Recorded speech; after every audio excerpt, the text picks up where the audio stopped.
Some moments in history are not caused by one single failure. They are a cascade, a series of small, seemingly unrelated events that combine to create a catastrophe.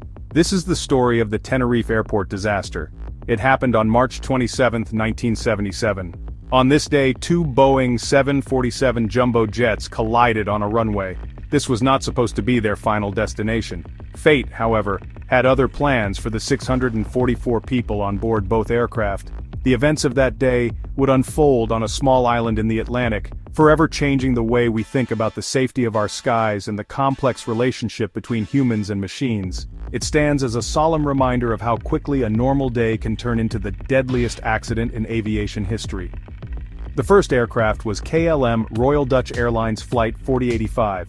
It was a charter flight from Amsterdam carrying 234 passengers and 14 crew members. At its controls was Captain Jacob Veldhuizen van Zanten. He was not just any pilot, he was KLM's chief flight instructor and a celebrity in the airline's advertising. He was the man who trained their best pilots, a figure of immense experience and authority.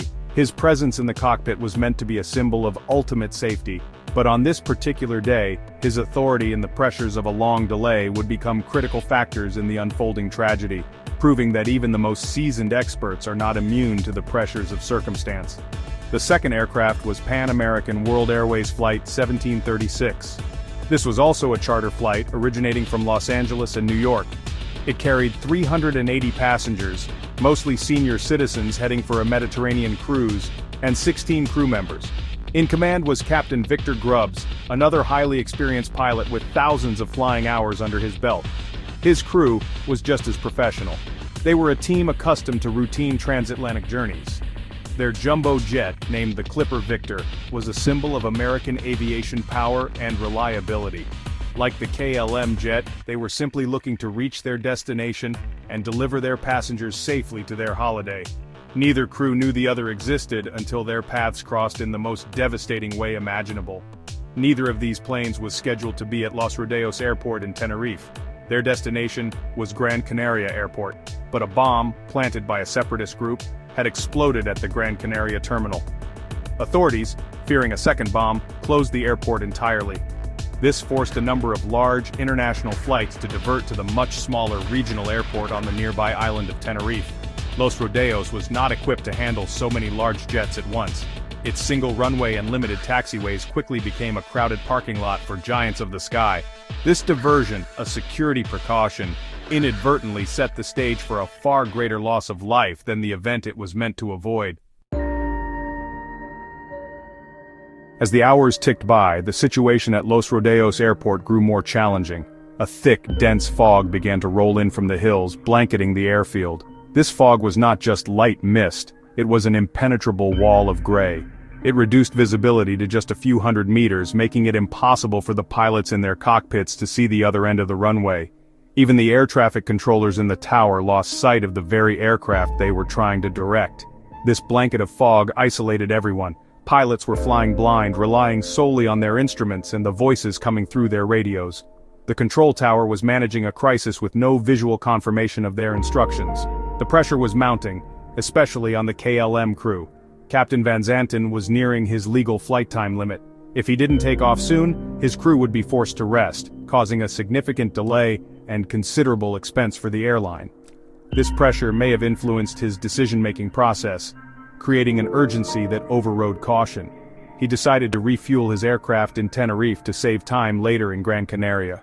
This fateful choice not only added to the delay but also made his 747 much heavier.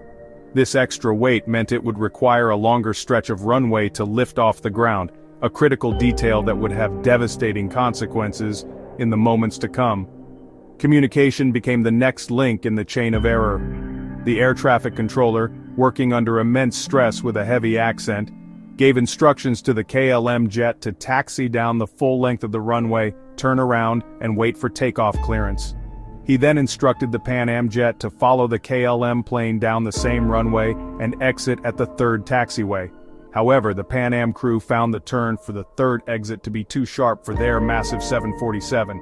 They decided to proceed to the fourth exit, which was a more reasonable angle. They communicated this, but the controller's confirmation was unclear. and in the fog, no one could visually verify the Pan Am jet's actual position. This is where the most critical misunderstanding occurred. The KLM co-pilot, communicating with the tower, said, "We are now at takeoff." This was meant to inform the tower of their position, but it was ambiguous.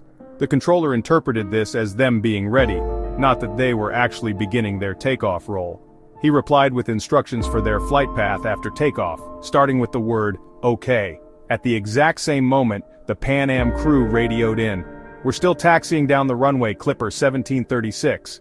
Because both transmissions happened at the same time, they created a loud squeal on the KLM flight deck, blocking the crucial Pan Am message.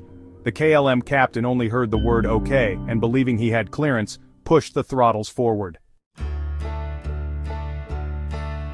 With the throttles of 4 powerful engines pushed to their maximum, the KLM 747 began its thunderous charge down the foggy runway. Inside the cockpit, the flight engineer heard the faint, garbled transmission from the Pan Am plane and expressed concern. He asked Captain Van Zanten, "Is he not clear then, that Pan American?"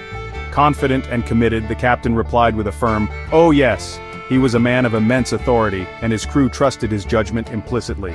They continued accelerating into the dense gray abyss, unaware that another jumbo jet, a metal giant just like theirs, was directly in their path. The point of no return was approaching faster than anyone could comprehend. On the Pan Am jet, Captain Grubbs and his crew saw the brilliant landing lights of the KLM plane suddenly emerge from the fog, racing towards them at an incredible speed. A sense of disbelief turned to horror. Captain Grubbs yelled, "There he is! Look at him! Goddamn, that son of a bitch is coming!"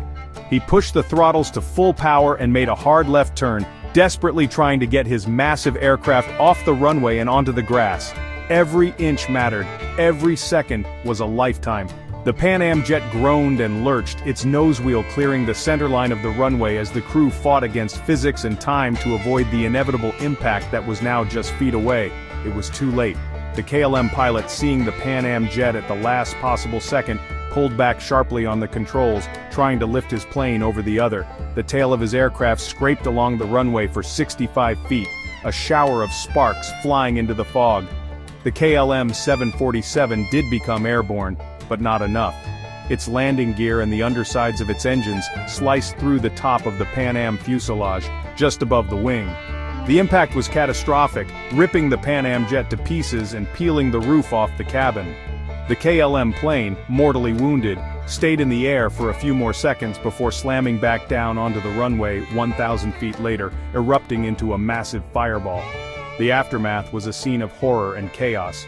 On the KLM jet, the full load of fuel ignited instantly. No one among the 248 passengers and crew survived the initial impact and subsequent inferno. On the Pan Am jet, the impact had been devastating, but it had not been uniform. For those in the sections sheared away by the collision, death was instantaneous. But for dozens of others, there was a chance.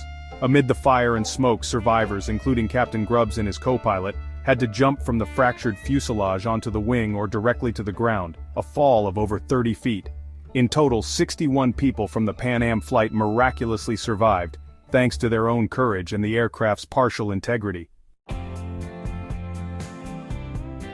In the immediate aftermath, the rescue effort was hampered by the very same conditions that caused the disaster. The thick fog and the sheer scale of the fire made it difficult for emergency services to even locate the wreckage. The controllers in the tower were unaware that 2 planes had collided.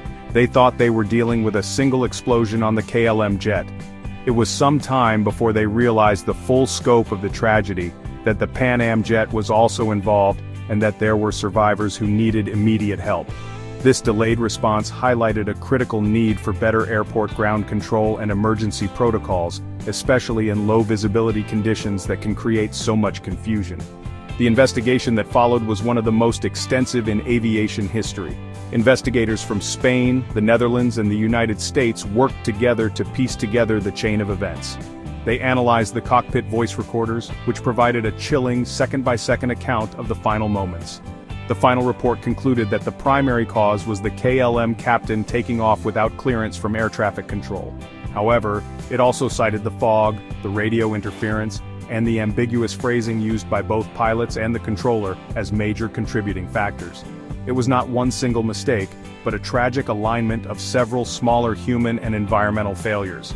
This disaster served as a brutal but necessary catalyst for sweeping changes in the aviation industry. One of the most important outcomes was a worldwide standardization of aviation phraseology. Ambiguous phrases like "okay" or "we are at takeoff" were banned. Clear, concise, and standardized terms like takeoff and cleared for takeoff became mandatory, ensuring that instructions are never misunderstood. The concept of crew resource management, or CRM, was also born from this tragedy. CRM training emphasizes teamwork, communication, and challenging authority in the cockpit, empowering co-pilots and flight engineers to voice concerns and question a captain's decisions if they believe safety is compromised. The legacy of Tenerife is a somber one, written in the loss of 583 lives.